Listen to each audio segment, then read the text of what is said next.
প্রযোজক রহমতুল্লাহকে ভুয়া ও বাটপার আখ্যা দিয়ে চিত্রনায়ক শাকিব খান বলেছেন, কেবল তার সঙ্গেই নয়, গোটা চলচ্চিত্র জগতের মানুষের সাথে প্রতারণা করেছেন তিনি। গোয়েন্দা কার্যালয়ে অভিযোগ দিয়ে এ কথা বলেন তিনি। নায়ক শাকিবের অভিযোগ তদন্ত করে দেখা হবে বলে জানান অতিরিক্ত পুলিশ কমিশনার হারুন রশিদ। আপেল শাহরের রিপোর্ট।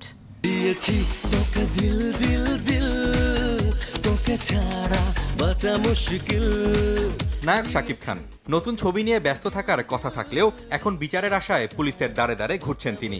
সম্প্রতি রহমতুল্লাহ নামে এক প্রযোজক, তার বিরুদ্ধে শিডিউল ফাঁসানো, আর্থিকভাবে ক্ষতিগ্রস্ত ও এক সহপ্রযোজককে ধর্ষণের অভিযোগ এনে শিল্পী সমিতি সহ কয়েকটি সংগঠনের কাছে অভিযোগ দেন।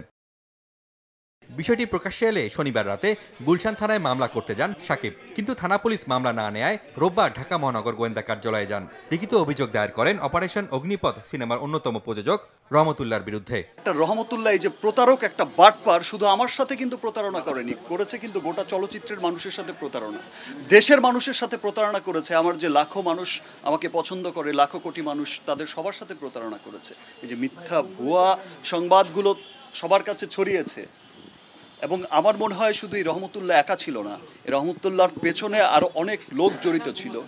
না হলে এই রহমতুল্লাহর মতো একজন ভুয়া প্রযোজক নামধারী, এই যে এই বাটপার, এই প্রতারক এফডিসির ভেতরে গিয়ে সে এই যে 3-4টা ভাইটাল অ্যাসোসিয়েশন, আমার শিল্পী সমিতি, আমার পরিচালক সমিতি, আমার প্রযোজক সমিতি, এই যে অ্যাসোসিয়েশনগুলোর কাছে প্রযোজক নিজের নাম প্রযোজক সেজে এই যে ভুয়া তথ্যগুলো, ভুয়া বিচার চেয়েছে। এবং আপনাদের মিডিয়ার কাছে কিন্তু বারবার একটি কথাই বলছে যে আমাকে টাকা দিয়ে দিক, আমি চলে যাব, আমাকে টাকা দিয়ে দিক, আমি উড্ডো করে নেব। এবং একবার কিন্তু সে আমার সাথে দেখা করার জন্য মরিয়া হয়ে গেছে। আমার উপবিশ্বাসকে দিয়ে সে একবার দেখা আমার সাথে করেছে, ছবিটাও তুলেছে। সেখানেও কিন্তু সে বলেছে, সেখানেও সে আস্তে করে টাকাটাই চেয়েছে, টাকাটা দিয়ে দেন, আমি চলে যাব।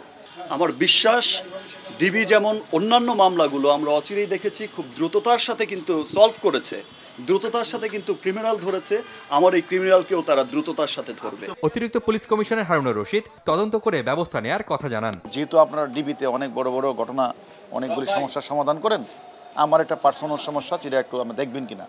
উনি একটা আবেদন নিয়ে এসেছেন, আবেদনটা আমরা দেখেছি। সে আবেদনটা হচ্ছে উনি যেটা বলেছেন যে এটা একটা মিথ্যা, মানে প্রযোজক না, সে হলো কোনো প্রযোজক না, বাট সে প্রযোজক নাম দিয়ে শাকিব খানের বিরুদ্ধে অনেক আজে বাজে কথা বলেছেন, propaganda ছড়িয়েছেন।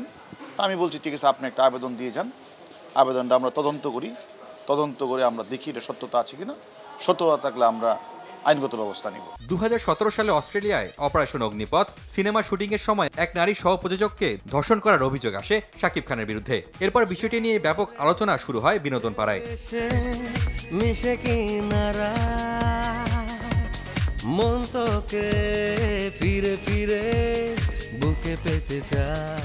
Apple Shahriar, RTV, Dhaka.